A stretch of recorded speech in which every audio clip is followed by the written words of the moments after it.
আর আমি আল্লাহ যে তোমাকে তার প্রতিদান দেব না, এটা কোনোদিন হতে পারে না। দুনিয়ার বুকে তুমি না খেয়ে থেকেছো, না খেয়ে থেকে তুমি রোজা রেখেছো। ও বান্দা, তোমার জন্য আমি শাহেনশাহ, বাদশাহ, দুনিয়ার বাদশাহ। আর কি, আমি বাদশাহের বাদশাহ। এই বাদশার থেকে ডাবল বাদশাহ।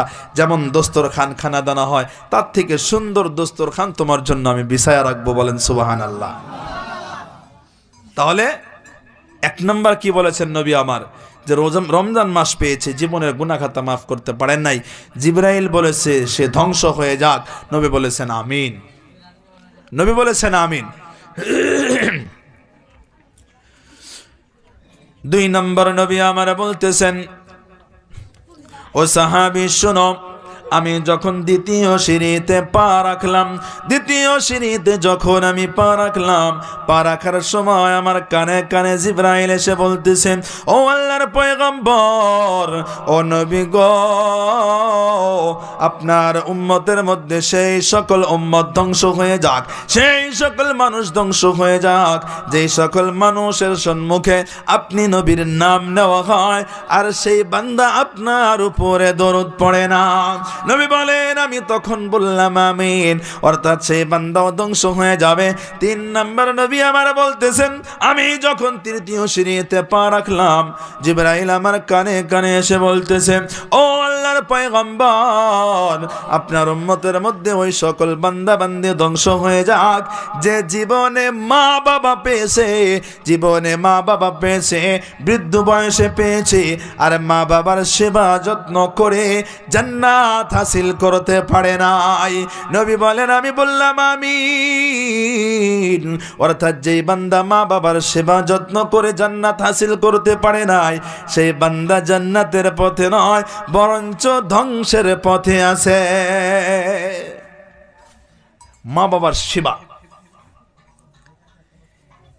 যখন মা বাবার সম্পদটা চলে যায় তখন বুঝে আসে না, কি বুঝে আসে না? তখন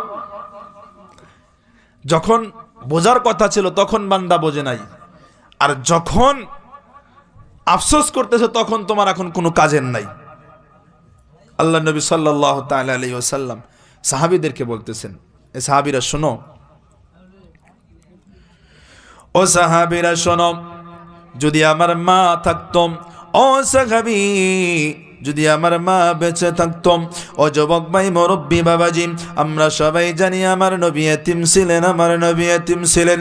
নবী যখন জন্ম নেন, জন্মের পর বাবার চেহারা দেখতে পারেন নাই। হায়রে, একজন সন্তান দুনিয়ায় আসার পর বাবার পরিচয়, বাবার পরিচয় আব্দুল্লাহ, কিন্তু বাবা দেখতে কেমন ছিল?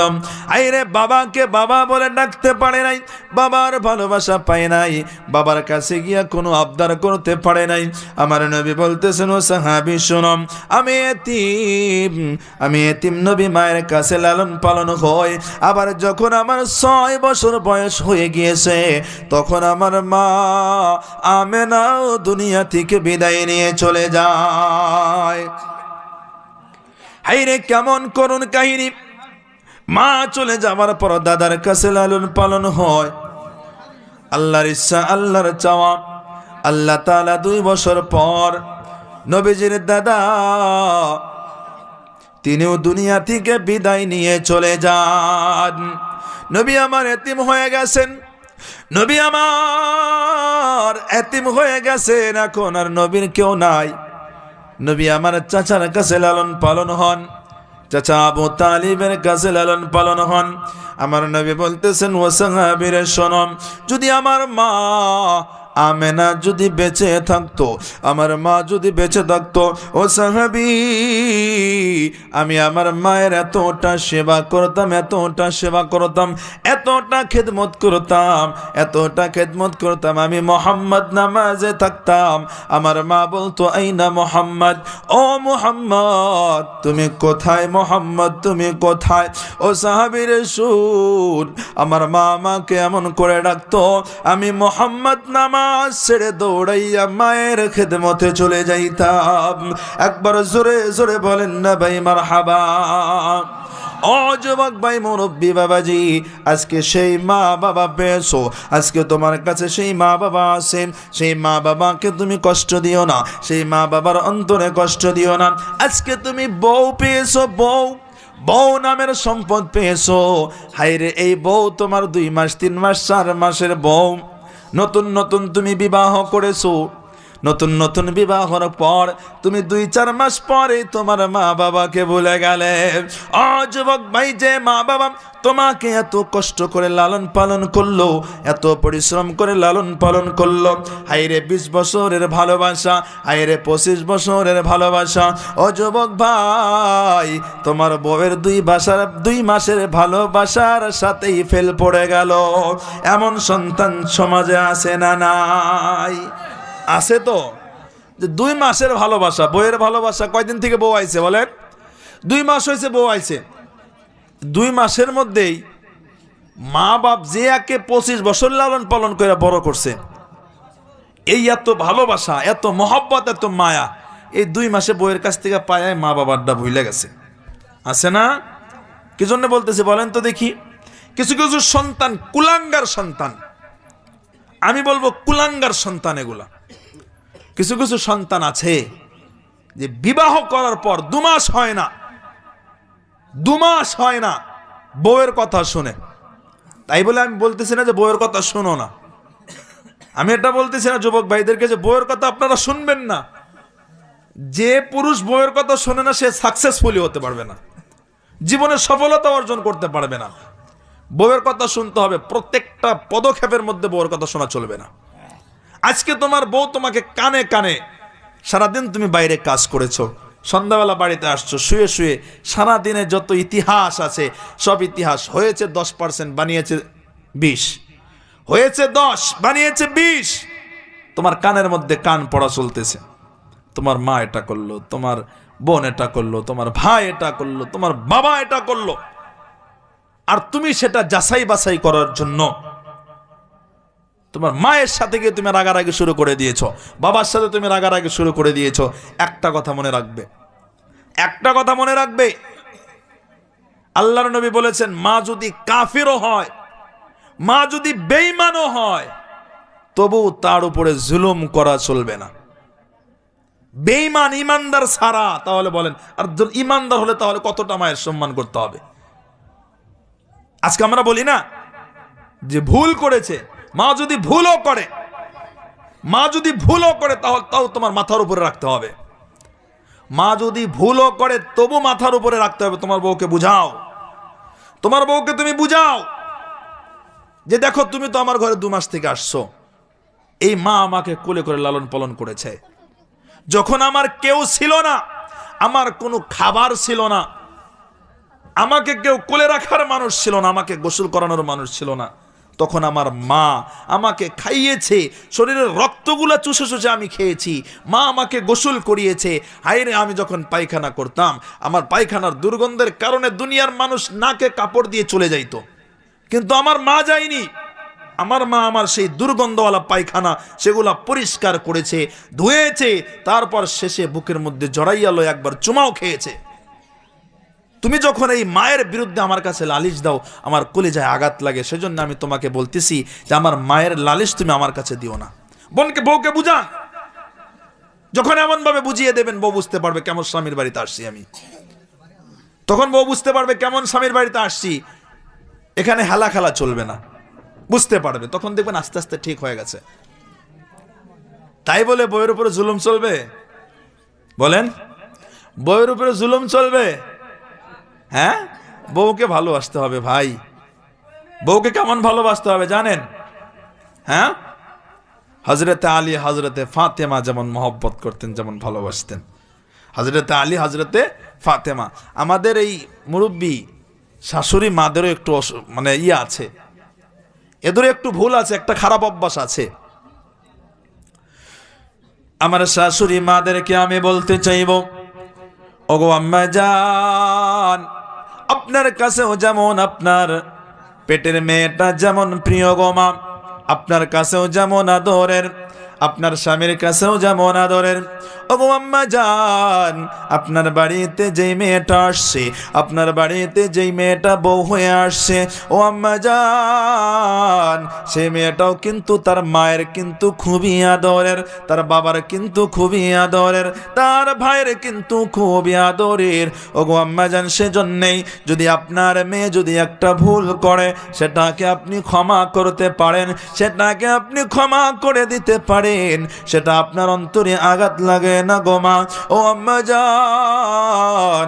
কিন্তু আপনার বৌমা যখন একটা ভুল করে, সেটাকে আপনি ক্ষমা করতে পারেন না।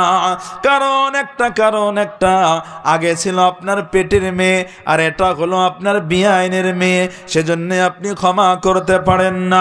ও আম্মা জান, আপনাদেরকেও বলতে চাই, আপনি যদি আপনার বৌমাটাকে, আপনি যদি আপনার ছেলের বউটাকে নিজের মেয়ে যদি মনে করতে পারেন, আর আপনার বউ, আপনার ছেলের বউ যদি আপনাকে নিজের মা মনে করতে পারে, এই দুইজন মানুষ, এই দুইজন মহিলা বউ শাশুড়ি একজন অপরজনকে যদি নিজের করে নিতে পারে, একটা সংসারেও আগুন লাগবে না। কথা বলেন ঠিক কিনা? এই শাশুড়ি মাদেরকে আবার জ্বালানের জন্য, তাদেরকে আগুন জ্বালানের জন্য সমাজে কিছু কুটনি বুড়ি থাকে, সমাজে কিছু কুটনি বুড়ি থাকে। চেনেন তো কুটনি বুড়ি? চেনেন? সমাজে কিছু কুটনি বুড়ি আছে, দেখবেন সমাজে কিছু কুটনি বুড়ি এই যে সকালবেলা বের হবে মুখের মধ্যে পান দিয়ে, পান চাবাইতে চাবাইতে গ্রামের ওই মাথা থেকে শুরু করবে, একের পর এক বাড়িতে যাইতেছে, গল্প করতেছে, এক বাড়িতে গিয়ে দেখতেছে, বলতেছে সকিনার মাও কি করো? বলতেছে রান্না বান্না করতেছি। বলতেছে কেন, তোমার ছেলের বউ কি হয়েছে? সকিনার মাও বলতেছে আমার বৌমা অসুস্থ, বেমার শুয়ে আছে। এই কুটনি বুড়ি তখন বলতেছে কি, তোমার বৌমা কি রাজরানী নাকি? তোমার বৌমা কি রাজরানী? এই জন্য তুমি কি ছেলে বিয়ে করিয়েছো? তুমি রান্না করে বৌমাকে খাওয়াবে? তুমি রান্না করে বৌমাকে খাওয়াবে? যখন এই কথাটা বলেছে, তখন শাশুড়ি মা তো ঠিকই ভাবতেছে, চেতিয়ে দিয়েছে না নাই বলেন? চেতিয়ে দিয়েছে কিনা বলেন? তখন শাশুড়ি মা ভাবতেছে, হাই রে, কথা তো ঠিক, আমি বয়স্ক হয়ে গেলাম, সেজন্য সন্তানকে বিবাহ করালাম একটু আরামের জন্য, আর আমার নিজেই দেখি এখন বৌমাকে রান্না করে খাওয়ানোর দরকার পড়তেছে। যেই সকল মেয়েরা আছে, আমি আমার মা বোনদেরকে বলতে চাই, যেই সকল গ্রামের মধ্যে কুটনি বুড়ি যারা আছে, যখন আপনার বাড়িতে যাইবে, এই সকল ভেজাল লাগাইতে চাইবে, আপনাদের বাড়িতে যে ঝাড়ু আছে, ঝাড়ু দিয়ে বাইরাইতে বাড়ি থেকে বের করে দেবেন, বাইরাইতে বাড়ি থেকে বের করে দেবেন। এরা একটা সুন্দর সংসার নষ্ট করে, সুন্দর সংসার, ফুলের মতো একটা সংসারকে নষ্ট করে এই সকল কুটনি বুড়িরা। এদের কাছ থেকে বাঁচতে হবে। একদিন যদি ঝাড়ু দিয়ে যদি এদেরকে যদি দাবড়াইতে পারেন, আর জীবনে কোনোদিন আপনার বাড়িতে আসবে না, এমন ভুল পরামর্শ দেওয়ার জন্য। আমার যুবক ভাইদেরকে আমি বলবো, দেখেন, আপনার বাড়িতে যে আপনার স্ত্রী আসছে, আপনার বাড়িতে কেউ চেনে না, কাউকে চেনে না, আপনি একজন অপরিচিত। আমরা অপরিচিত ছিলাম না সবাই? বলেন, এখানে তো সবাই তো প্রেম ভালোবাসা করে বিয়ে করিনি না, কি কন বলেন? সবাই কি প্রেম ভালোবাসা করে বিয়ে করেছেন? একটু আওয়াজ দেন না, বন্ধ করে দেব? বন্ধ করে দেই, মোনাজাত দিয়ে দেই। তো কেউ তো, সবাই তো প্রেম ভালোবাসা করে বিয়ে করেন। তার মানে আমি চিনি না, আমার স্ত্রীকে আমি আগে চিনি নাই, আমার স্ত্রীও আমাকে চেনে নাই। অপরিচিত কিনা বলেন? অপরিচিত। ও যুবক ভাই, আপনাদেরকে আমি বলতে চাই, আপনার স্ত্রী যে আপনার বাড়িতে আসছে, না চেনে আপনাকে, না চেনে আপনার বাড়ির পরিবেশ, না চেনে আপনার মা বাবা, আপনার ভাই বোনকে কাউকে চেনে না।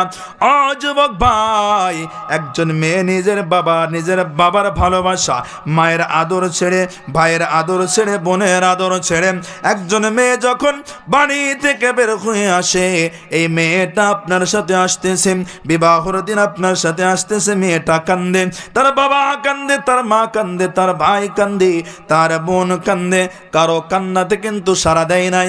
আপনার পিছনে পিছনে আসতেছে, আপনার বাড়িতে চলে আসছে। ও যুবক ভাই, যে মেয়েটা আপনার বাড়িতে আসছে, এই মেয়েটা যখন নিজের বাবার বাড়িতে ছিল, বাবার বাড়িতে থাকার পর এই মেয়েটা কোনোদিন বাড়িতে বিছানা নিজে লাগাইতো না, কোনোদিন নিজে খাবারটা নিজে রান্না করে খাইতো না। ও যুবক ভাই, জীবনে কোনোদিন বাড়িতে ঘর ঝাড়ু দিত না। যেই মেয়েটা জীবনে কোনোদিন নাস্তা সকালবেলার চা কোনোদিন নিজে বানাইয়া খাই নাই। ও যুবক ভাই, যে মেয়েটা বাড়িতে সর্বপ্রথম সবার আগে ঘুমিয়ে পড়তো, আজকে আপনার বাড়িতে চলে আসছে। আপনার বাড়িতে এসে সেই মেয়েটাই সবার শেষে সবাইকে খাওয়া দাওয়া করানোর পর সেই মেয়েটা সবার শেষে ঘুমাইতেছে। এই মেয়েটা সবার জন্য রান্না বান্না করতেছে, সবার জন্য সকালবেলা উঠে আবার চা নাস্তার ব্যবস্থা করতেছে। ও যুবক ভাই, জানো নি কি জন্যে? জানো নি? কেউকে তো চেনে না, তোমার বাবাকে চেনে না, তোমার মাকে চেনে না, তোমাকে চেনে না। ও যুবক ভাই, এই যে অপরিচিত মানুষগুলা, অজানা মানুষগুলা, এই সমস্ত মানুষগুলাকে ভালোবেসে আপন করে নেওয়ার জন্য